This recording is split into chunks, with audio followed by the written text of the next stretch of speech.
찬양함으로 하나님 앞에 예배 드리겠습니다.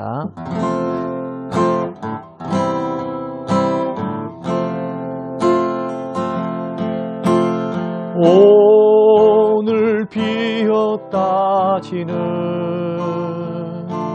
들풀도 입히신 하나님, 진흙 같은 이 몸을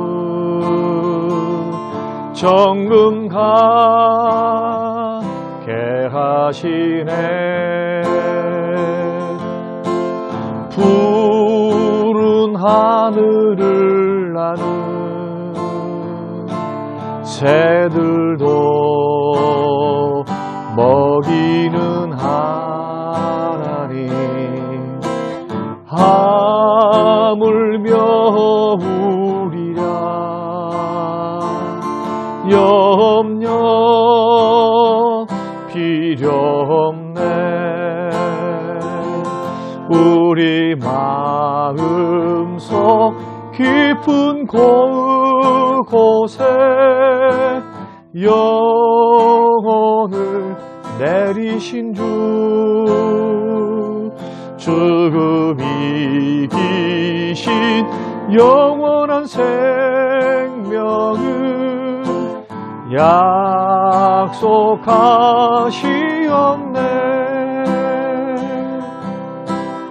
오늘 비었다 지는 들풀도 입히는 하나님, 진흙 같은 이 몸을 정금하게 하시네. 일터에서 드리는 매일기도 드리겠습니다. 오늘도 이 일터를 허락하신 하나님께 감사드립니다. 하나님의 충성된 청지기가 되어 중요한 일이든 하찮은 일이든 모든 일을 주께 하듯 하게 하소서. 이 일터의 주인은 하나님이십니다. 사람의 인정을 구하지 않게 하시고 하나님의 보이지 않는 손을 의지함으로 일터에서 인정받는 자가 되게 하소서. 이 업무는 하나님께서 맡겨주신 하나님의 일입니다. 업무에 집중하게 하시고 욕심에 사로잡혀 그릇되게 행하지 않게 하소서. 예수 그리스도의 섬김과 희생을 담게 하소서. 그리하여 우리의 삶의 모습과 업무의 성과가 다른 직원들에게 모델이 되어 평화의 도구가 되게 하소서. 일터에서 우선순위를 분별하게 하옵소서. 한정된 시간과 많은 일들 가운데 하나님께서 맡기신 시간을 효율적으로 사용하게 하소서. 일터에서 구별된 삶을 살게 하옵소서. 세속적 가치관과 문화 속에서도 다니엘과 같이 하나님의 뜻대로 살아가는 지혜와 용기를 주옵소서. 감사드리며 예수님 이름으로 기도합니다. 아멘. 오늘 우리에게 주실 하나님의 말씀 에베소서 6장 10절 말씀입니다. 끝으로 너희가 주 안에서와 그 힘의 능력으로 강건하여지고. 아멘. 아버지 하나님, 한 주간 동안도 주의 은혜 안에 살게 하시고 또 정한 시간 하나님 앞에 예배함으로 나아가게 하시며 마음을 모으고 뜻을 모으고 시간을 모으고 정성을 모아 예배하게 하신 하나님 찬양합니다. 직장에서도 주의 이름을 부르게 하시오니 감사합니다. 직장의 주인이 하나님이심을 고백하게 하시오니 감사합니다. 우리의 찬양과 기도와 또한 모든 예배를 받아 주옵소서. 감사드리며 예수님 이름으로 기도합니다. 아멘. 사랑하는 선교 회원 여러분, 한 주간도 주 안에서 평안하셨습니까? 저는 이틀간에 걸쳐서 그 힘의 능력으로 강건하십시오 라는 제목으로 우리가 이틀간에 2주간 동안 이 말씀을 좀 나누고자 합니다. 우리 주위에 보면은 간혹 평안하고 건강했던 사람들이 하루아침에 막 인생이 무너져 버리고 가정이 깨져서 마음을 잡지 못하고 막 술과 방탕함으로 삶을 방황하는 그런 사람들을 여러분 보셨을 줄로 압니다. 아마도 이런 분들에게도 우리가 모르는 여러 가지 이유들이 있었을 것입니다. 사업 문제, 뭐 경제 문제, 인간관계 문제, 부부간의 갈등 문제, 여러 가지 이 세상에 일어날 수 있는 그러한 어려운 문제들 때문에 사람들이 충격을 받고 외부적인 요소들 때문에 괴로워서 술 없이는 도대체 이 괴로움을 잊을 수 없으니까 그러다 보니까 포기하게 되고 술을 더 의지하게 되어서 방탕해서 허송세월을 보내는 사람들이 언제나 있습니다. 마찬가지로 우리가 살아가는 이 세상에서도 우리 삶을 무너뜨릴 수 있는, 우리의 마음 세계를 무너뜨릴 수 있는 외부적인 위험 요소들이 언제나 우리에게 있습니다. 근데 많은 심리학자들은 한 목소리로 이렇게 말합니다. 사람이 무너지는 근본적인 이유가 뭘까? 정신세계가 무너지고 또한 삶이 무너지고 인생을 포기하는 그런 근본적인 이유가 뭔가? 그것은 외부에서 오는 충격 때문이 아니라 외부의 충격을 감당하지 못하는 마음의 작용 때문이다. 한마디로 말하면 외부 충격을 감당할 수 있는 건강한 마음이 준비되어 있지 않기 때문에 발생한다는 겁니다. 만약에 우리가 마음이 건강하지 못하고 마음이 건강한 마음으로 준비가 되어 있지 못한다면 내 삶과 인생을, 내 가정과 사업을 지킬 수 없다. 이것은 외부의 충격만이 문제가 아니라 바로 우리의 마음의 건강에 달려있다는 그러한 분석입니다. 같은 맥락에서 하나님께서는 하나님의 위대한 종이었던 모세의 생명을 때가 되매 거둬가십니다. 여호수아 1장의 말씀 보면은 그리고는 그의 종이었던 여호수아를 차기 지도자로 이렇게 세우시면서 하나님께서 첫 번째로 요구하셨던 것이 있습니다. 명령이 있습니다. 그 명령이 뭡니까? 내 마음을 강하게 하라. 담대히 하라.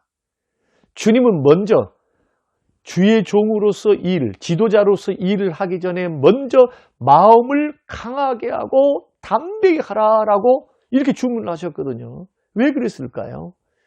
이 여호수아는 모세의 종이었습니다.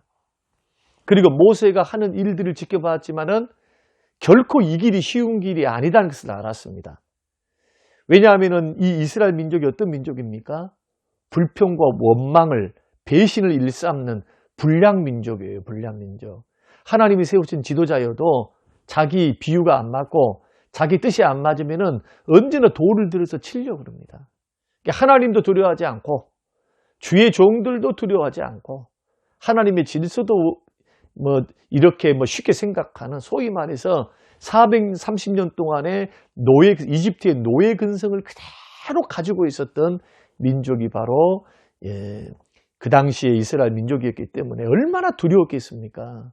얼마나 무서웠고요. 그래서 주님은 그 마음을 너무나 잘 아시기 때문에 지도자로서 사명을 감당하기 위해서 주께서 그에게 요구하십니다. 마음을 강하게 하고 담대히 하라. 저는 이 주님의 음성이 오늘 가정에서는 가장이요, 직장에서는 직장인으로서 살아가시는 우리 모든 회원들에게 주시는 음성이 되셨으면 좋겠습니다. 주님이 나와 함께 하니까 내가 너와 함께 하리라. 그러므로 너는 마음을 강하게 하라. 담대히 하라. 여러분, 마음을 강하게 하십시오. 담대히 하십시오. 주님이 여러분과 함께 하십니다. 그래서 우리가 이러한 우리의 삶과 인생도 지켜내고 또 우리의 신앙도 지켜내기 위해서 무엇보다도 필요한 것이 바로 마음의 건강인데, 오늘 본문에서도 그렇게 말씀하십니다. 너희가 주 안에서와 그의 힘의 능력으로 강건하여져라. 그렇게 말씀하시죠. 그 마음이 건강해야 행복을 지킬 수 있고, 마음이 건강해야 인생 지킬 수 있습니다. 가정도 지킬 수 있고, 마음이 건강하고 그래야 몸도 건강하고 그 다음에 직장 생활도 할 수 있는 겁니다. 그렇다면 성경은 마음이 건강해질 수 있는 방법에 대해서 뭐라고 가르치시는가? 저는 오늘 2개를 설명하고 다음 주에 2개를 좀 설명드리려고 하는데, 첫 번째가 뭐냐? 주 안에서 인내하는 것을 배우시라는 겁니다. 10절, 너희가 주 안에서와, 그렇게 말씀하셨죠. 강건할 수 있는 방법이 주 안에서와. 첫 번째로, 주 안에서 우리는 뭘 합니까? 동행합니다. 주 안에서 뭐 합니까? 주와 함께 교제합니다. 주님과 함께 살아갑니다. 근데 성경 많은 부분에는 주님과 함께 하는 주의 제자들과 주의 백성들에게 또 뭘 요구하시느냐? 주님이 이 세상의 외부적인 고통과 고난과 아픔에서부터 인내하셨던 것처럼, 참으셨던 것처럼 너희들도 인내하고 참아라. 우리 주님은 끌려가는 양처럼 묵묵히 침묵 속에서 끌려가서 도살장에 끌려가는 양이 침묵을 지키는 것처럼 우리 주님 다 참아내셨어요. 모욕도 참으셨고, 죽음도 참으셨고, 채찍질도 참으셨고, 분통이 터져도 참으셨고, 사명을 앞두고 있었기 때문에 주님은 참을 줄 아셨어요. 그리스도의 그 인내와 참으심이 우리에게 뭐가 됩니까? 교훈이 되는 겁니다. 그게 내 삶에, 우리의 삶에 다가오는 환경적이고 심리적인 압박과 스트레스가 얼마나 많습니까? 직장 생활할 때 여러분 쉽습니까? 절대로 쉽지 않죠. 전에도 설명 한번 드렸습니다만, 꼭 공동체 안에나, 직장 공동체를 말합니다, 꼭 고문관들이 언제나 있잖아요. 마음에 안 들고 성격 차이 때문에 의견 대립을 하는 그런 분들이 있을 줄 압니다. 그때에 인내하고 견딜 줄 알아야 된다는 겁니다. 그러나 나의 힘으로 됩니까? 내 에너지, 마음의 에너지도 한계가 있어요. 사람마다 다 에너지가 다를 수 있습니다.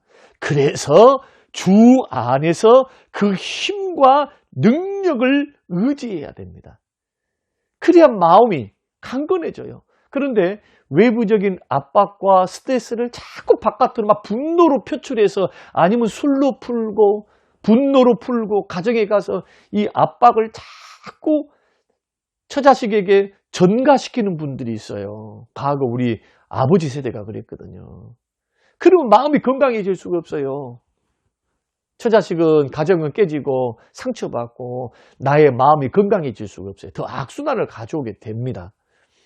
그래서 주의 힘과 주의 능력을 가지고 참고 견디는 훈련을 해야 마음이 점점 건강해지는 거예요. 이것을 배우라는 겁니다. 이것을 훈련할 때 마음이 건강해집니다. 한 부부가 있었습니다. 처음에는 행복하게 잘 살았어요. 근데 첫 아이를 딱 낳고 나서 남편이 점점 사랑이 식어지는 겁니다. 그리고는 저녁에 술 먹고 늦게 들어오더니 이제는 아예 연락하지도 않고 밤늦게 오고, 어떨 때는 외박을 해요. 이렇게 한 10년이 지나가 버린 겁니다. 그래도 이 아내는 정성스럽게 저녁 식사를 차려놓고 기다리고, 때로는 남편에게 하소연도 하고 부부싸움도 많이 했어요. 10년 참음에 많이 참은 거죠. 근데 마침내 이 인내의 한계가 딱 온 거예요. 그래서 남편으로부터 마음이 점점 자기도 멀어져서 결혼 10년 되던 해에 서로 합의 이혼을 했습니다. 이 아내는 혼자 살면 마음고생 없이 편안하게 살 줄로 알았습니다. 근데 이상하게도 시간이 지나가면 지나갈수록 저녁마다 마음이 허전해요. 꼭 누군가를 기다리는 자신의 모습을 그렇게 보게 됩니다. 그래서 이런 넋두리를 했다고 합니다. 그래도 기다릴 사람이 있을 때가 좋았구나. 못된 남편이라도 없는 것보다 있는 것이 낫다. 내가 그때 좀 더 참을 걸 그랬어. 사랑하는 회원 여러분, 현재의 고난에 우리가 견디지 못하고 그 고난과 압박과 어려움에만 몰입되시는 분들이 있는데, 거기에 집중하지 않도록 여러분 조심하셔야 됩니다. 여러분이 마음 건강해지려면 인내를 해야 되는데, 인내하기 이전에 먼저 생각할 것은 내가 받았던 스트레스는 골똘해요. 그것만 생각하신 분이 있어요. 풀릴 때까지. 여러분, 이거 결코 바람직하지 않습니다. 바람직하지 않아요. 어떻게 해야 되느냐? 주님의 약속의 말씀을 생각하면서 기도하셔야 돼요. 그리고 주의 도움을 구하셔야 됩니다.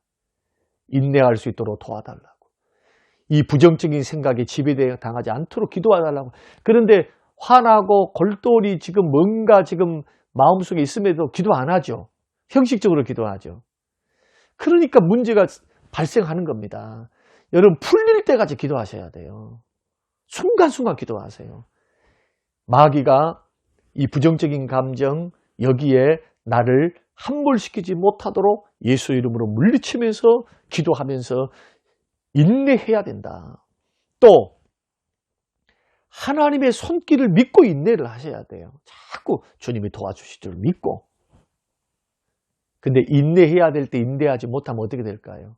내 삶이, 내 미래의 삶이, 내일의 삶이 오늘보다 더 못하겠죠.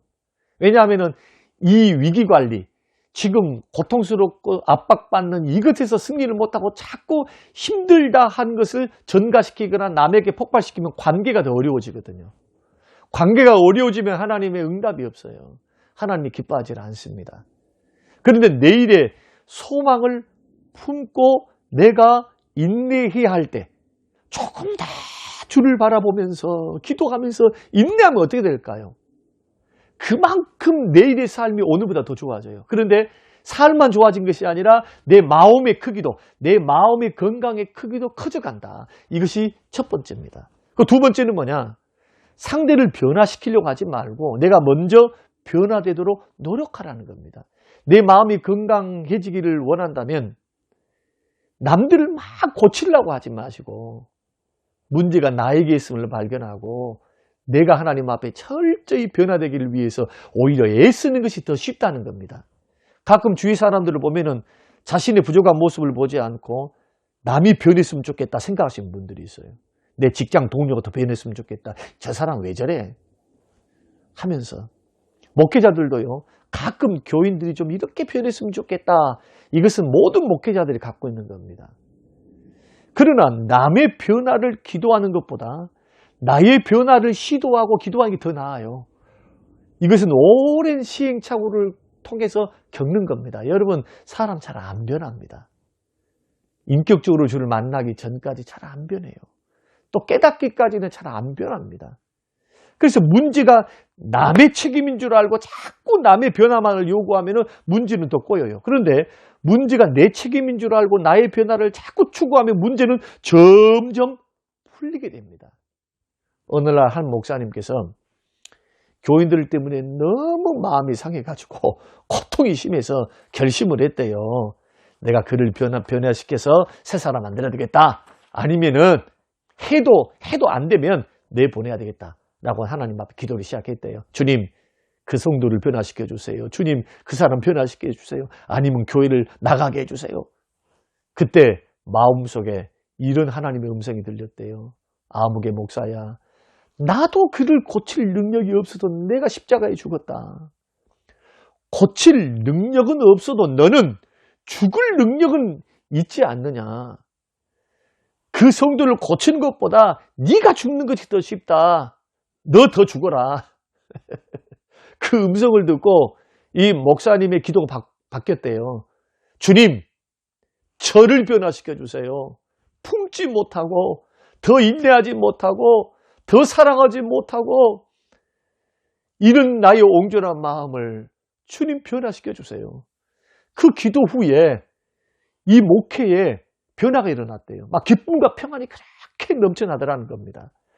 남을 변화시키려고 하면은 일이 더 꼬이고 오히려 괴로워요. 그런데 자꾸만 나를 변화시키면서 주님 앞에서 나의 부족을 바라보고 역지사지하면서 남의 잘못이 나의 거울일로 삼는 사람들은 기도 응답도 빠르고 마음도 건강하고 하나님도 그걸 기뻐해요. 그러니까 우리들이 자꾸 남들을 변화시켜주세요. 내 남편 변화시켜주세요. 물론 기도해야죠. 그러나 내 남편 변화시키는 만큼 중요한 게 뭐냐? 내가 변하는 거야. 내가. 변화된 나를 보고 상대방이 변하는 것이 성경의 원리입니다. 직장 내에서도 마찬가지입니다. 가정에서도 마찬가지입니다. 우리 믿는 사람들은 무엇인가 달라야 될 줄로 믿습니다. 직장 동료가, 내 아내가, 내 자녀가 변화되도록 노력하고 기도한 것만큼 오히려 내가 먼저 변화될 수 있도록 하나님 앞에 기도하고 노력하는 것. 내가 점점 변해지면요. 상대방도 변하고 가정도 변해요. 여러분 이럴 때 우리 마음이 건강해진다. 오늘 주셨던 이 말씀 여러분 기억하시면서 교훈으로 삼고 다음 주에도 2가지 더 말씀드리도록 하겠습니다. 건강하고 마음이 강건하는 승리하는 우리 회원들 모두가 되시기를 주의 이름으로 축원합니다. 아버지 하나님 감사합니다. 오늘 이 말씀 마음에 깊이 새깁니다. 마음이 건강해야 승리할 수 있고 가정도 지키고 직장도 지키고 내 자신도 지킬 수 있음을 믿고 주 안에서와 그의 힘의 능력으로 강건해지는 우리 모든 회원들 되도록 축복하옵소서. 감사드리며 예수님 이름으로 기도합니다. 아멘. 지금은 부활이요 생명 되신 우리 주 예수 그리스도의 은혜와 아버지 하나님의 살아계심과 성령님의 충만 교통 위로하심이 영원토록 함께 계실지어다. 아멘.